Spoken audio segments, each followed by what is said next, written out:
welcome to the deep dive. Today, we're looking into something really forward-thinking for cities like Jersey City. It's about tackling climate change with, well, rain-powered solar panels. That's right. Our sources, like the Black Knight Power white paper, suggest this kind of amazing synergy. You've got standard solar power generation, but also energy from rain. Exactly. It sounds a bit futuristic, doesn't it? It really does. Yeah. Okay, let's unpack this a bit. How does this hybrid tech actually, work? Well, the core idea is a dual function panel. So first you have the standard photovoltaic cells generating electricity from sunlight. Pretty standard stuff there. Right, solar panels. But these are enhanced with graphene, and here's where the rain part comes in. That graphene layer interacts with falling raindrops. Okay. It creates friction, basically. It's called the liquid-solid triboelectric effect. Think of it like tiny static electricity generators on the surface. Wow. Each raindrop hitting that surface generates a tiny bit of power. These are called triboelectric nanogenerators, or TNGs. We're talking microwatts per drop, but it adds up. Microwatts, okay. But it contributes. It does. And think about reliability. Traditional solar, on a really cloudy day might drop to maybe 30–50% output. Yeah, it happens all the time. These hybrid panels, they maintain a baseline of about 65–70% output because they can draw from both sunlight and the kinetic energy of the rain. So much more consistent power, Wow. even in bad weather. Precisely. Plus, that graphene layer does double duty. It helps protect the cells, too. And with that rain assist, they're seeing peak outputs around 440 watts per panel. 440 watts with rain, that's pretty significant. Mm-hmm. So how does this apply specifically to a place like Jersey City with its, unique climate challenges? Yeah, that's where it gets really interesting. Jersey City is facing some serious shifts. Projections for 2050 compared to, say, 1990 levels. What are we looking at? Heat days over 92 degrees Fahrenheit are expected to jump from about 7 days a year to 30. Wow, that's a big leap. And heavy rainfall events. They're projected to make up a larger chunk of the annual total, moving from 41% to 45%. Plus, you've got increased storm surge risk in Jamaica and Raritan Bays, maybe 10–15% higher. So more extreme heat, more intense rain, higher flood risk. Exactly.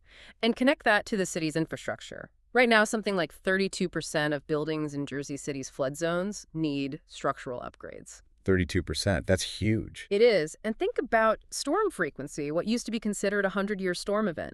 Since 2010, the data suggests it's more like a 25-year event now. So these panels aren't just about clean energy. They're potentially part of the flood mitigation puzzle, too. That's the promise. It's a dual approach. There's a real-world example, right? In Singapore, the Tuas Bay system. Yes, that's a great case study. It's a large 2.7 megawatt solar array, but it's also designed to capture rainwater. How much? About 170,000 cubic meters a year. That's a lot of water. Think dozens of Olympic swimming pools. They even store it under the panels in geocellular tanks. Clever. And doesn't the water help the panels? It does. They use some of it for a water cooling system, which can actually boost the energy output by another 2–5%. So if you scale that kind of thinking to Jersey City, what could that look like?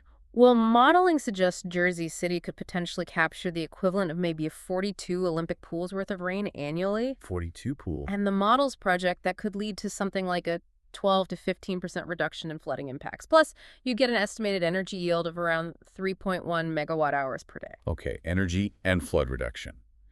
But let's talk brass tacks. The cost. These sound expensive. They are, upfront. A 6-kilowatt hybrid system, you're looking at maybe $8,000 to $9,800 just for the panels. Installation adds another, say, $3,400. So roughly 22% more than standard solar. Around that, yeah. That initial investment is higher. Is the long-term payoff really there? For a city budget, that's a big ask. It's a fair point, but you have to look beyond the sticker price. The long-term maintenance, especially related to storms, is projected to be about 40% lower over 10 years. Lower maintenance. Yeah. So maybe $980 for hybrid, versus $1,200 for traditional, roughly. And critically, the risk of storm damage to the panels themselves is estimated to be much lower, maybe 9% for hybrid compared to 18% for traditional solar. So more durable in these increasingly severe storms. That's the idea. And then there are incentives. You've got a 10% NJ state tax credit, the 26% federal renewable investment tax credit, potentially flood mitigation grants up to $15,000. Right. Those can help offset the initial cost significantly. But, okay, let's be realistic. The tech is still new. You mentioned the rain part is microwatts, only contributing 0.8 to 1.2% of the total output. That's currently the case, And yes. there are other limitations, like efficiency differences with saltwater versus freshwater and slightly faster degradation. Yes, those are current technical hurdles. The efficiency gap between salt and fresh water is about 22%, and the graphene models might degrade slightly faster, maybe 3% annually versus 2.1% for some traditional panels. So is it really a dual solution yet, or still mostly solar with a sort of niche or rain bonus? Look, it's definitely nascent technology. The rain energy component is small now. But for coastal places like Jersey City, facing these compound threats, more rain, more floods, and needing clean energy, the potential is huge.